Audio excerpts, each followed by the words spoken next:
That morning, when I walked into the Harris County courtroom, I was wearing a $20 shirt I'd picked up off a rack at a local superstore.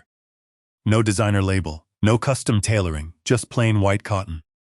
The opposing attorney, a man whose suit probably cost more than a reliable used car, suddenly stopped mid-sentence. He turned, pointing straight at me with a perfectly manicured finger, and flashed a smile that belonged on a billboard. "Your Honor," he announced, his voice carrying to the back of the room. "This is proof that this man has absolutely nothing to offer. Look at that cheap shirt, it's nothing more than a rag." He paused, glancing at me as if I were a piece of defective machinery. His son deserves a far better life than what this man can possibly provide. Because there are essential lessons in this life you cannot teach with words. They have to be demonstrated. He was right. There are lessons that must be demonstrated.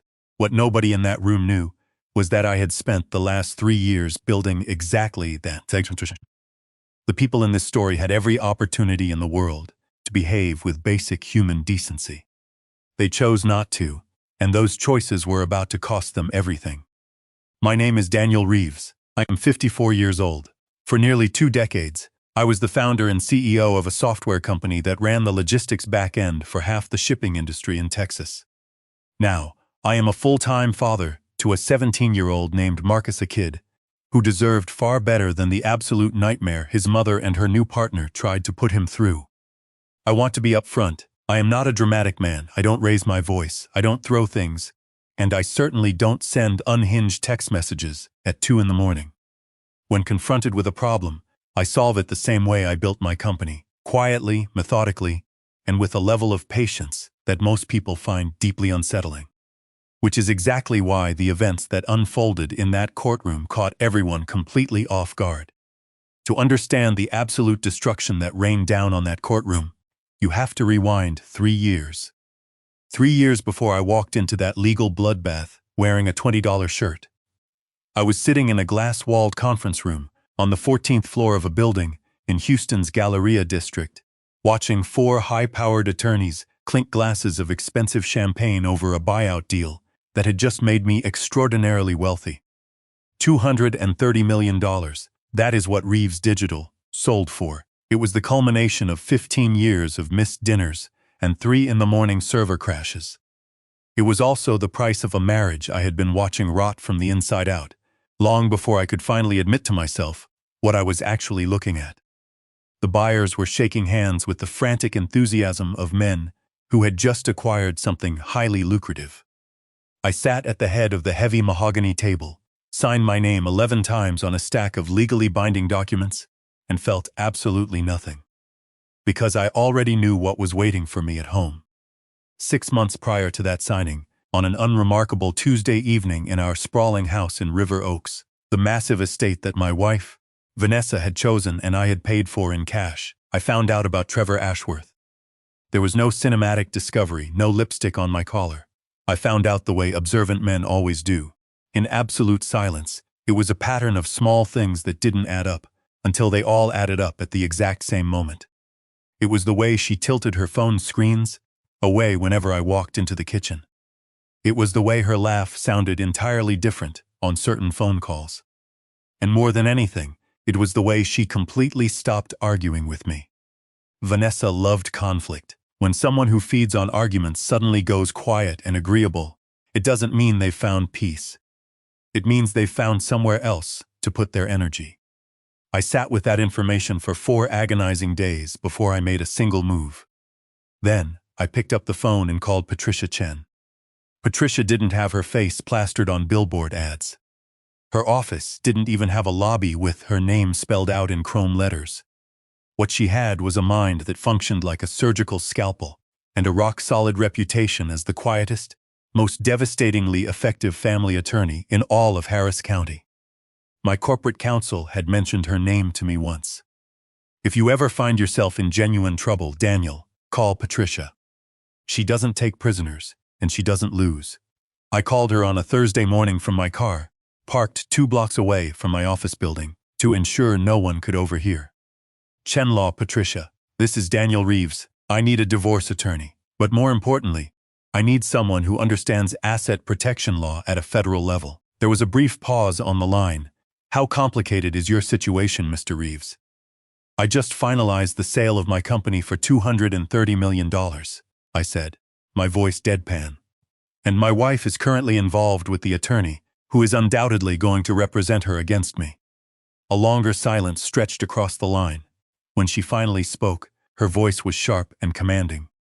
Mr. Reeves, do not move a single dollar, do not say a single word, do not let her know that you know. I will see you Monday morning. First thing, what Patricia and I built over the months that followed was not revenge. Revenge is emotional, revenge is sloppy. What we engaged in was high-level architecture. We began moving my assets legally, transparently, with every transaction fully documented into an ironclad, private federal trust. We created a paper trail so clean and meticulous it practically gleamed under a microscope. It was the kind of financial restructuring that takes months of grueling legal legwork, designed to be bulletproof against any state-level inquiry. While Patricia orchestrated the financial lockdown, I made a decision that surprised even her. I accepted a position as a medical records clerk at Memorial Hermann Hospital. You want to do what? Patricia stared at me across her massive desk. A records clerk, I repeated calmly. Modest salary, regular, punch-the-clock hours. Completely, utterly unremarkable. Daniel, you are worth $250 million. I am worth exactly what Vanessa and her new boyfriend can find, I said, cutting her off firmly. Let them find a mid-level file clerk making $40,000 a year. Let them build their entire legal strategy on that man. She stared at me for a long, calculating moment. That, she finally said, a slow smile spreading across her face, is either the most brilliant tactical maneuver I've heard in 20 years, or you've watched way too many spy films. Both things can be true, I replied. I packed my bags quietly while Vanessa was out at a spa weekend that I knew was a hotel stay with Trevor. I moved out of the River Oaks mansion and signed a lease on a cramped, two-bedroom apartment in Montrose, deliberately chosen because it was close to Westmont Academy, where my son Marcus was finishing up his junior year of high school. There was absolutely nothing luxurious about the new place. It was functional and unremarkable. I furnished it with a beat-up couch, a wobbly kitchen table, and a cheap coffee maker from 2018 that wheezed every morning. And the truth? I loved that tiny apartment. Everything in it was exactly what it appeared to be. There were no illusions, no hidden agendas. Vanessa kept the massive house, the luxury SUVs, and the country club memberships. She kept the life that looked like a sweeping victory. And Trevor? Trevor was confident, dangerously, arrogantly confident. I had never met Trevor Ashworth in person before the day of the hearing, but I recognized his exact type immediately. He was the kind of guy who wore an expensive suit like armor, carried himself with an aggressive posture, and treated every courtroom like his personal theater stage. He called Patricia's office early in the proceedings, long before he or Vanessa understood how little they actually knew. Patricia relayed the conversation word for word.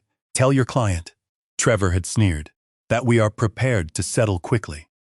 But if he wants to make this difficult, tell him we have everything we need to bury him permanently. Patricia hadn't even blinked. I'll pass that along to Mr. Reeves, she replied, calling me immediately after. He thinks he has everything locked up, I told her. I know, Patricia said. Doesn't that concern you? No, I replied instantly. A man who firmly believes he has already won stops looking for what he might have missed. He's blinded by his ego. Patricia went quiet, that specific silence of a brilliant mind genuinely processing information. Daniel, I need you to be brutally honest with me. Are you all right holding up under this? I'm actually better than I've been in years, I said. And I meant every word. Here is a truth nobody tells you about choosing to live simply when you have absolutely no financial obligation to do so. It is clarifying. I woke up at 6 o'clock every morning. I made my sputtering coffee maker earn its keep. I drove my reliable 2019 Camry to the hospital, filed patient records in silence, ate lunch out of a brown paper bag, and drove home. But twice a week, every Wednesday and Saturday, without a single exception, I picked up Marcus. That kid was my entire reason for breathing. He was perceptive, old enough to feel the toxic tension between his parents, but not quite old enough to put a clinical name to it. While Vanessa was busy playing the victim and spending monies she thought I didn't have, I showed up. I attended every single school event in my plain, ordinary clothing. I never missed a parent-teacher conference. Once, I brought my grandmother's cast-iron chili to a school potluck. I showed up in jeans and a faded jacket, and 3 parents hunted me down to ask for the recipe. Vanessa arrived late, carrying a store-bought, overpriced pasta salad in a designer bowl. Not a single person asked for her recipe. Meanwhile, behind the scenes, Vanessa and Trevor were getting dangerously comfortable. There were text messages obtained through entirely legal, court-approved discovery channels, where they mocked me openly in group chats. He went from running a tech company to filing papers in a hospital basement, Trevor wrote, followed by a laughing emoji.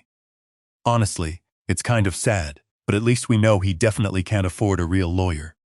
This is going to be the easiest case Trevor's ever handled, Vanessa had replied. I read every single message, I screenshotted every insult, and I said absolutely nothing. If you have ever watched someone laugh at your life, laughing at what you were wearing, what you were earning, and you felt that heavy, burning pull of humiliation tight in your chest, I understand you. I know that overwhelming desire to stand up and prove them wrong right then and there. I just chose to do something with it that required cold patience instead of loud noise. I swallowed the anger, let it settle in my gut, and used it as fuel to keep building the trap. The night before the final hearing, I laid my plain, $20 Walmart shirt flat across the mattress. It was stark white, incredibly simple, with no logos. It was the kind of shirt that screamed, "I am a man who has given up." Which was exactly the point. It was bait. Patricia called me at exactly 9:15 p.m. "Daniel," she said, her voice crisp. "Everything is in position. Trust documentation, forensic financials, federal asset protection orders all filed, verified, and sealed." She took a sharp breath. "I filed formal advance notification with the court clerk's office yesterday afternoon. Judge Morrison's clerk has already been privately briefed. The moment your name appears on that docket tomorrow, they know exactly what they are looking at." "And the bar complaint against Trevor?" I asked quietly. "Filled 14 days ago. Certified mail confirmation received and documented." "Good. Let Trevor go first tomorrow. Let him take the floor and do his full, arrogant performance. Let him dig the hole as deep as he possibly can. That was always the plan," she said smoothly. "Are you nervous?" I looked down at the cheap white shirt. "I've been preparing for this day for 3 years. The only person in that courtroom tomorrow who should be nervous is the man who thinks he already knows how this ends." I arrived at the Harris County Family Law Center 40 minutes early. I wanted to be already seated, already completely still, and already present when Trevor Ashworth walked through those doors. There is an enormous psychological advantage in being the person who is already occupying a space. You become the fixed point. You let the other person enter, scan the room, locate you, and spend the first 30 seconds trying desperately to read your expression, while you give them precisely nothing. I sat at the respondent's table, placed my single thin manila folder flat in front of me, folded my hands on top of it, and waited. The courtroom was smaller and grimmer than people imagine. Cheap wood paneling, fluorescent lights humming, a few people slowly filtered in, the court clerk, the stenographer, the bailiff. I adjusted the collar of my $20 shirt once. After that, I didn't move a muscle. Then, the heavy doors swung open. Trevor walked into the courtroom like he held the deed to the building. He wore a custom-fitted charcoal suit, Italian leather shoes, and a bold burgundy tie that announced, "I dress this way because I can, and you can't." Vanessa walked in right beside him, dressed impeccably with the smug expression of a woman who had already written the final chapter of this story. Trevor spotted me immediately. His eyes swept over me, dropped to my cheap white shirt, and stayed there for one beat too long. Then, he leaned his head toward Vanessa, whispered something, and she pressed her lips tightly together to contain a mocking smile. I gave them absolutely nothing back. They settled confidently at the plaintiff's table.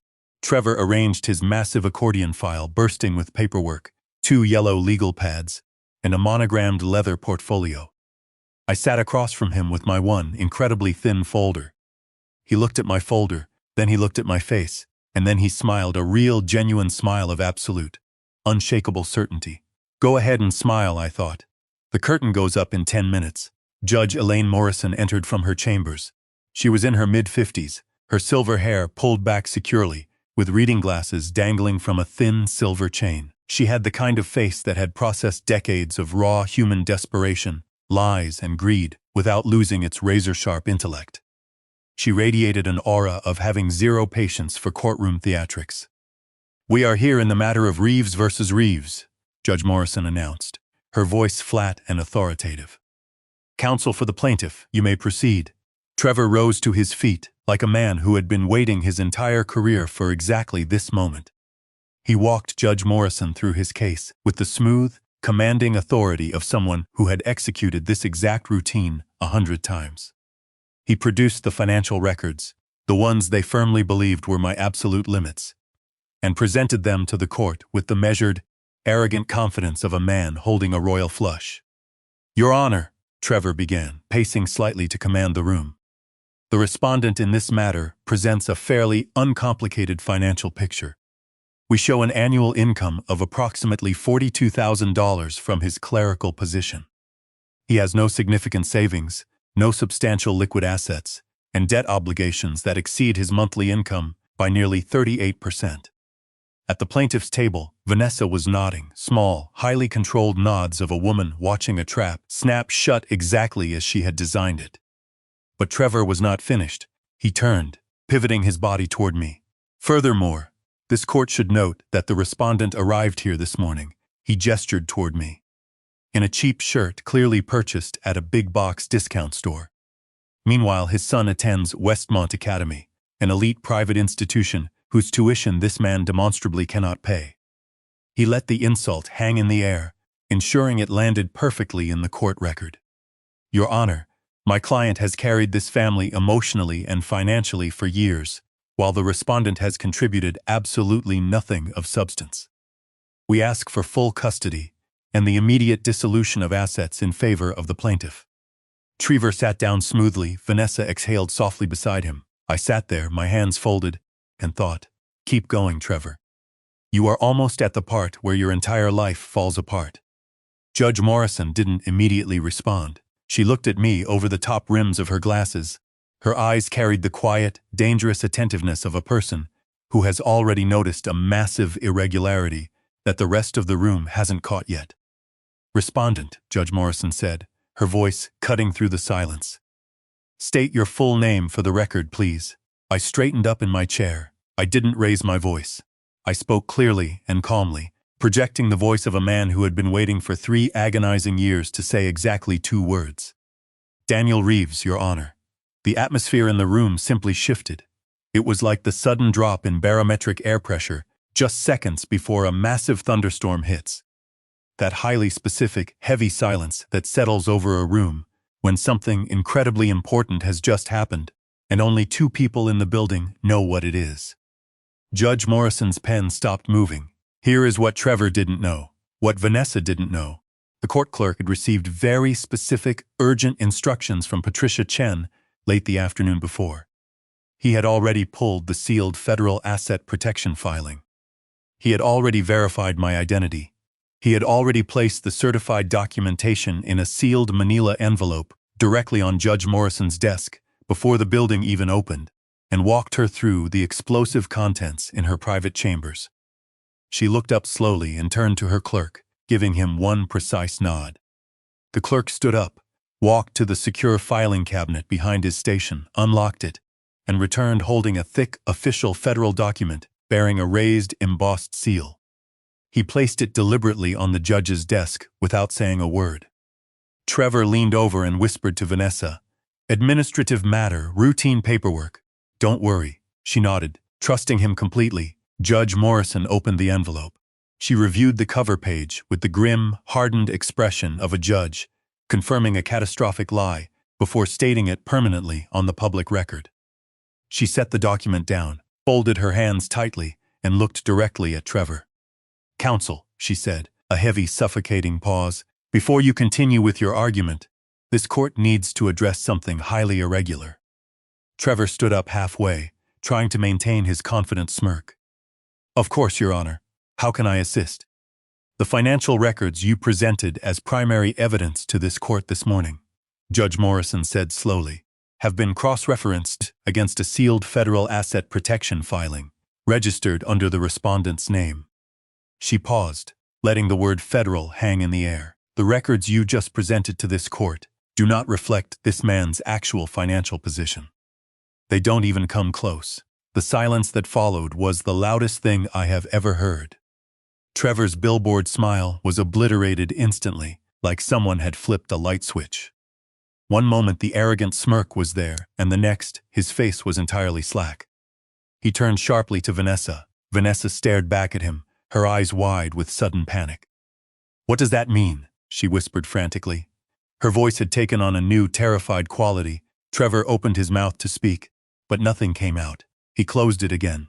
For the first time that entire morning, the great theatrical Trevor Ashworth had absolutely nothing to say.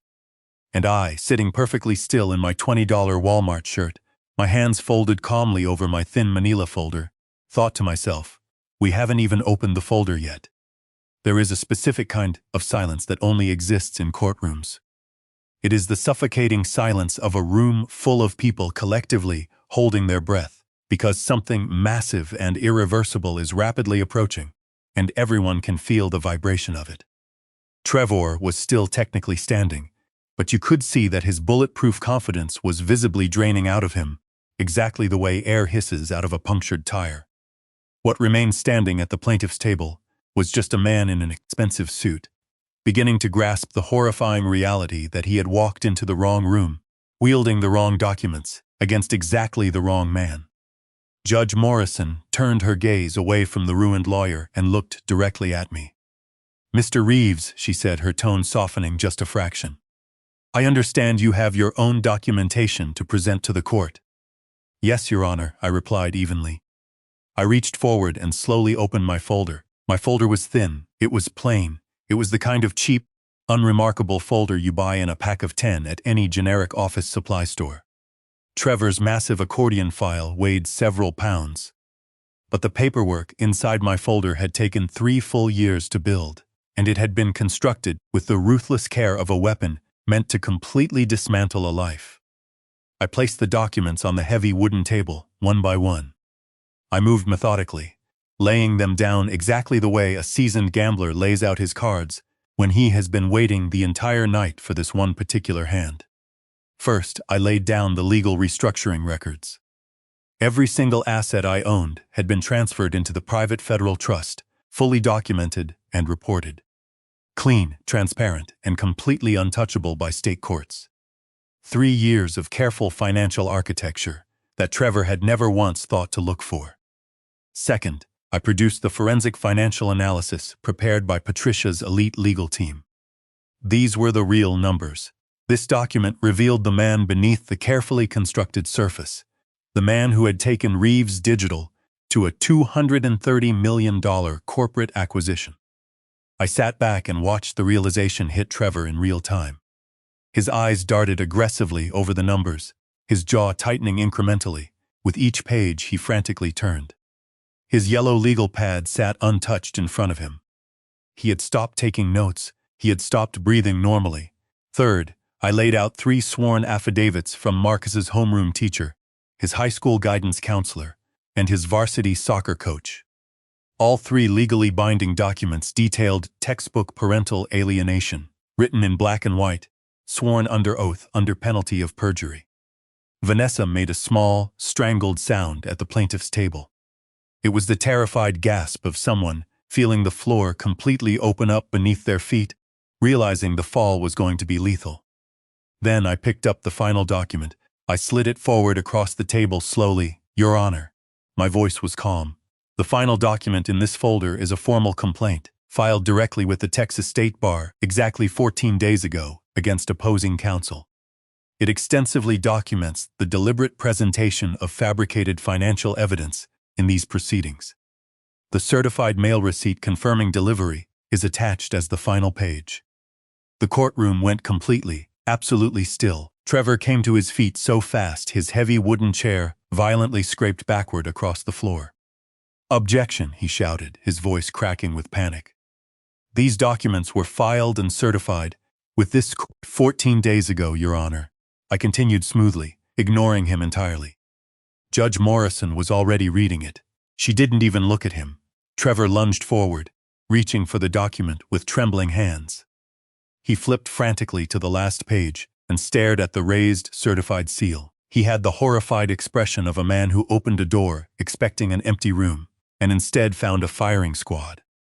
He looked over at Vanessa. She stared back at him, pale with fear, and in that single, silent exchange, I watched their toxic alliance fracture clean down the middle. That was the exact moment the doors at the rear of the courtroom swung open. Patricia Chen walked in as if she had all the time in the world. Composed, precise, entirely lethal.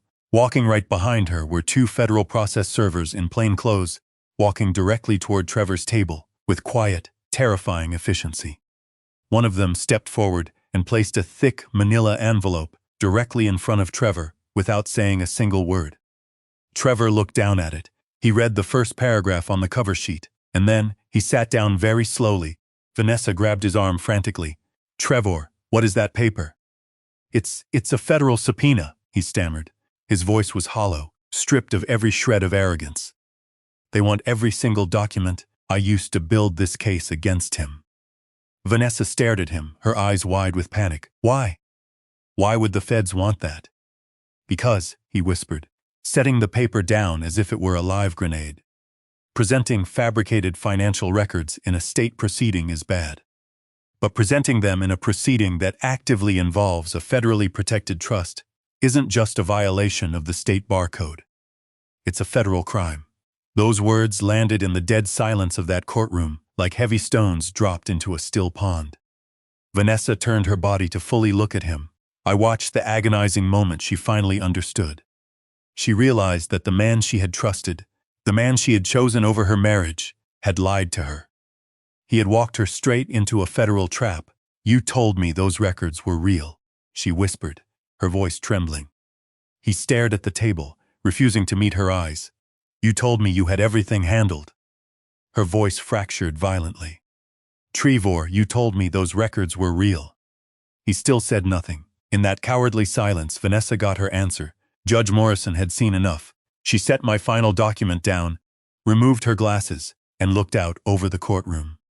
"This court finds that the plaintiff's financial claims are entirely without merit, based on fabricated documentation that is now subject to intense federal review," she stated, her voice echoing. "Primary, sole custody of the minor, Marcus Reeves, is hereby awarded to the respondent, Daniel Reeves." Effective immediately, Vanessa let out a choked, devastated sob. "Furthermore," the judge continued, "the plaintiff's personal assets are hereby frozen, pending a complete and thorough investigation into severe financial misconduct.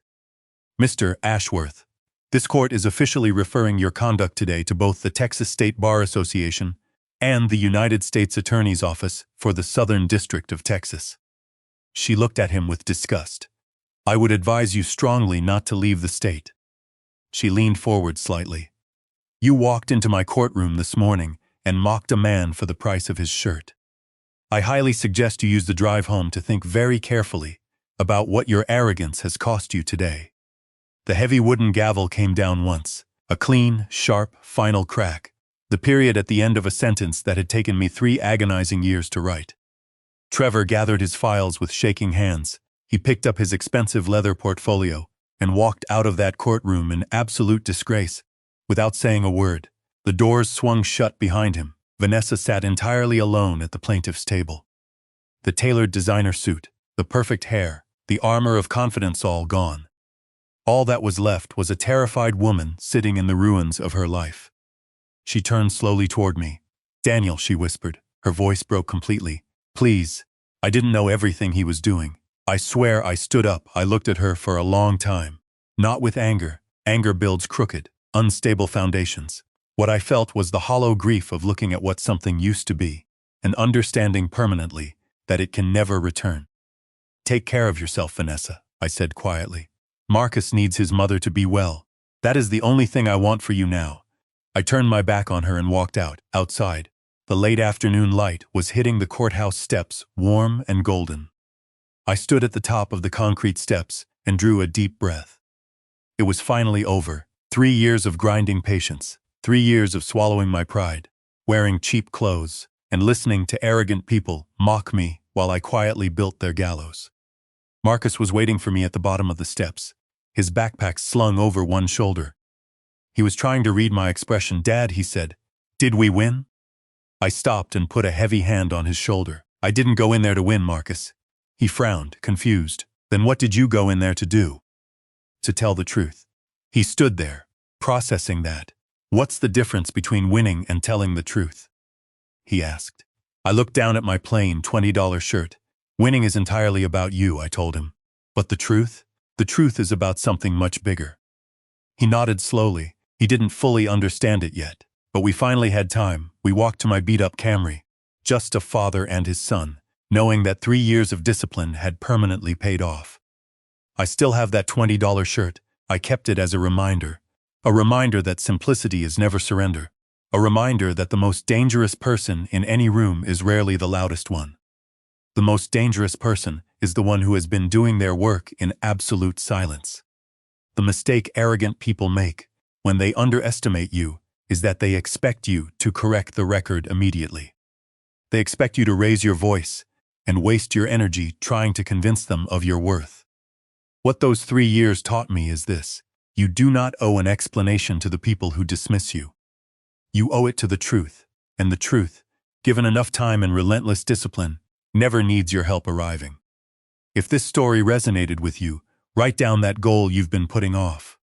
Stop telling people your plans, work in silence, build your trap, and let the results speak for themselves. Drop a 1 in the comments if you think Daniel played this perfectly. Drop a 2 if you think Vanessa got exactly what she deserved. And tell me, where are you watching from today? Hit that subscribe button if this story earned it. Stay sharp, trust the process, and I'll see you in the next one.